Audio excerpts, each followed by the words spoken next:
Halo Sobat UT, perkenalkan nama saya Rabiatul Adawiyah.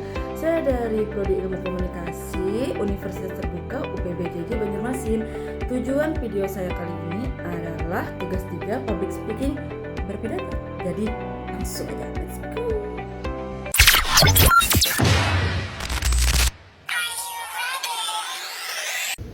Assalamualaikum warahmatullahi wabarakatuh. Waalaikumsalam warahmatullahi wabarakatuh. Salam sejahtera bagi kita semua. Yang saya hormati para pimpinan, rekan-rekan kerja, dan seluruh hadirin yang berbahagia. Puji syukur kita panjatkan kehadirat Tuhan Yang Maha Esa, karena atas rahmat dan karunia-Nya kita dapat berkumpul dalam keadaan sehat, baik secara fisik maupun mental. Pada kesempatan yang berharga ini, izinkan saya menyampaikan pidato dengan tema pentingnya menjaga kesehatan mental di tempat kerja. Tema ini sangat relevan dengan kondisi dunia kerja saat ini, di mana tuntutan profesional seringkali mengabaikan kesejahteraan psikologis para pekerja. Hadirin yang saya hormati, kesehatan mental adalah bagian tak terpisahkan dari kesejahteraan kita secara keseluruhan. Sayangnya, masih banyak yang menganggap bahwa selama tubuh kita sehat, maka kita baik-baik saja. Hasil survei menunjukkan bahwa 26% karyawan di Indonesia memiliki tingkat stres paling rendah dalam kehidupan sehari-hari, lebih rendah dari rata-rata karyawan di Asia. Padahal, data menunjukkan bahwa 45% karyawan di Indonesia pernah bekerja dalam kondisi mental yang tidak sehat. Ini adalah angka yang sangat mengkhawatirkan.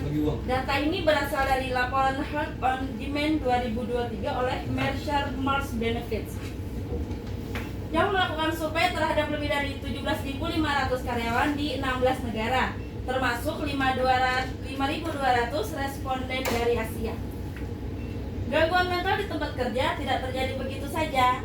Ada beberapa faktor risiko utama yang menjadi pemicunya, antara lain orang tersebut kurang terampil atau sebaliknya, beban kerja yang berlebihan, atau unit kerja yang kurang enak, jam kerja yang panjang dan tidak fleksibel, kurangnya kendali atas pekerjaan, minimnya dukungan sosial dari rekan kerja maupun atasan, dan sebagainya.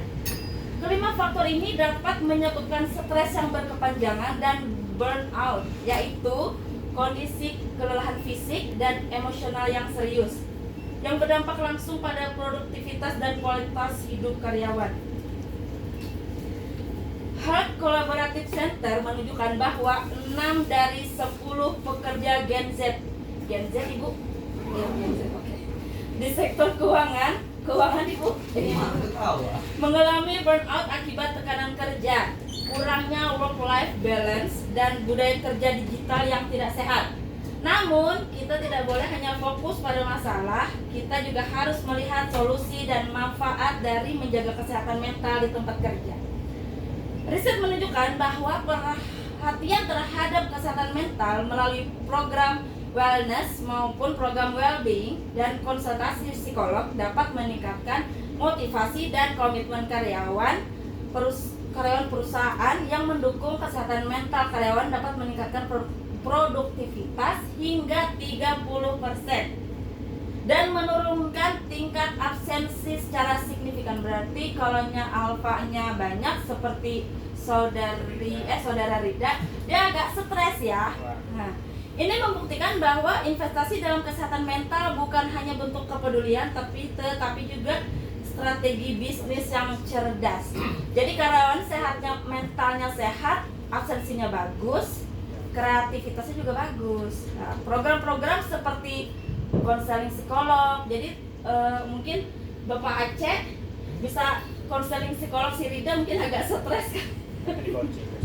Pelatihan manajemen stres, kebijakan kerja fleksibel, lingkungan kerja yang inklusif dan suportif telah terbukti efektif dalam menciptakan tempat kerja yang sehat secara mental dan emosional. Hadirin yang saya banggakan, menjaga kesehatan mental bukanlah tugas satu pihak saja. Ini adalah tanggung jawab bersama antara individu, rekan kerja, dan organisasi maupun perusahaan. Kita semua memiliki peran dalam menciptakan lingkungan kerja yang aman, nyaman, dan mendukung kesejahteraan emosional karyawan atau mental karyawan. Mari kita mulai dari hal-hal kecil, saling menghargai, mendengarkan tanpa menghakimi, dan memberi ruang bagi rekan kerja untuk beristirahat dan pulih. Dengan komitmen bersama, kita bisa menjadikan tempat kerja bukan hanya sebagai ruang untuk bekerja, tapi juga sebagai tempat untuk tumbuh dan berkembang sebagai manusia yang utuh. Terima kasih atas perhatian Anda. Semoga kita semua senantiasa sehat-sehat jasmani dan rohani. Wassalamualaikum warahmatullahi wabarakatuh. Waalaikumsalam. Terima kasih.